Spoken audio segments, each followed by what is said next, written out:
Hey, Leanne Piano here with the final clip from that event in Dallas.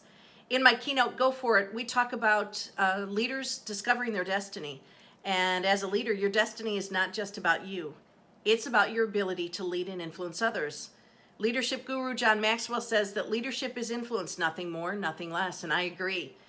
In this clip, you're going to find out the one concept that got Edward Lorenz laughed out of the New York Academy of Sciences conference in 1963, but was later found to be accurate, authentic, and viable. And it is the one concept that if you put it into practice, will not only help you develop high performers, but you may even develop world changers and history makers. It will catapult your level of influence to new heights.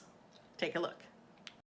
In 1963, a man by the name of Edward Lorenz introduced a concept at the New York Academy of Sciences conference. And he introduced the concept called the butterfly effect. Simply stated, the butterfly effect is when a butterfly begins to flap its wings, it affects air molecules that affect other air molecules, so on, to the degree that that movement is capable of starting a hurricane on the other side of the planet. Well, he was laughed out of the conference. But you know what? 30 years later, physics professors from all over the world concluded that that concept, the butterfly effect, was accurate, it was authentic, and it was viable. To give you a practical example of how powerful this is and how what you do matters in the most amazing way, in 2004, ABC ran a series called Person of the Week. And they said that in the fourth week of April of that year, they named a 91-year-old man, Norman Borlaug, as Person of the Week. And a lot of people were puzzled going, who the heck is Norman Borlaug? Well, he was a man that was responsible for drastically and dramatically changing the world in which we live. You see, he created a hybrid seed of corn and wheat that was disease resistant and could grow in arid climates. But I don't believe it was Norman Borlaug at all that should have got Person of the Week. I believe it was a man by the name of Henry Wallace. Now, Henry Wallace was one of Roosevelt's vice presidents. As you know, he served 4 terms and he had 3 vice presidents. But before Wallace was VP, he was Secretary of Agriculture.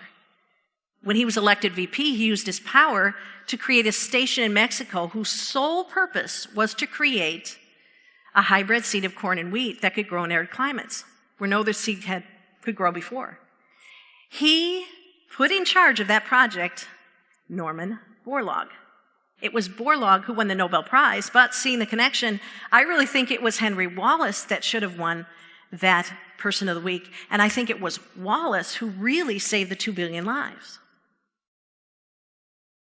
Or was it George Washington Carver?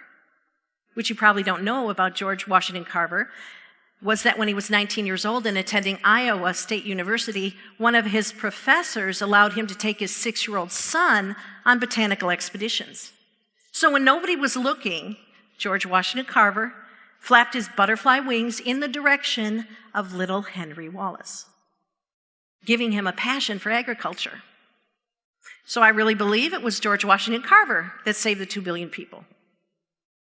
Unless it was the farmer from Diamond, Missouri, whose name was Moses, his wife Susan, and he had a thriving farm, and they were a target for raiders. Well, one January night, the raiders attacked the farm, burning buildings, killing many, and dragging off Mary Washington, who refused to let go of her infant son, George. Susan and Mary were great friends, so Susan initiated a meeting with the raiders the very next night at dusk to trade the one horse they had left for the lives of Mary and her baby son. When Moses showed up to meet the raiders, they took the horse from him, informed him they killed Mary, and tossed him a gunny sack that held the body of baby George, who was naked, cold, and near death. Moses immediately ripped open his jacket and put the baby close and walked a mile back to their farm, depositing the baby into the arms of his wife, Susan.